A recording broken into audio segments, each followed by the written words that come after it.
ইরানে মার্কিন ও ইসরায়েলি বিমান হামলায় দেশটির অন্তত ৫৬টি জাদুঘর ও ঐতিহাসিক স্থাপনা ক্ষতিগ্রস্ত হয়েছে। ইরানের সংস্কৃতি ও পর্যটন মন্ত্রণালয়ের বরাত দিয়ে সংবাদ সংস্থা এএফপি এ তথ্য জানিয়েছে। হামলার সবচেয়ে বেশি ক্ষতিগ্রস্ত হয়েছে তেহরানের ১৪০০ শতাব্দীর গোলিস্তান প্যালেস। ইউনেস্কো স্বীকৃত এই বিশ্ব ঐতিহ্যটি জাতিসংঘের সাংস্কৃতিক সংস্থার বিশেষ সুরক্ষাধীন। রয়টার্সের আলোকচিত্রী মাজিদ আসগারিপোরের তোলা ছবিতে দেখা গেছে হামলার পর ঐতিহাসিক এই প্রাসাদের চত্বরে ধ্বংস অবশেষ ছড়িয়ে ছিটিয়ে রয়েছে।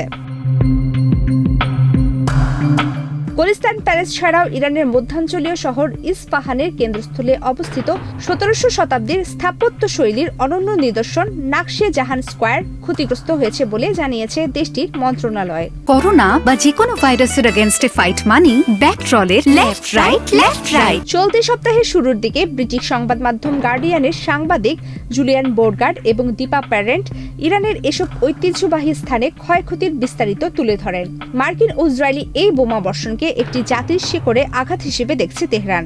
ইরানের একজন উচ্চপদস্থ কর্মকর্তা এই ধ্বংসযজ্ঞের তীব্র নিন্দা জানিয়ে বলেছেন, এটি কেবল সামরিক হামলা নয়, বরং এই বোমা বর্ষণ একটি সভ্যতার বিরুদ্ধে যুদ্ধ ঘোষণা।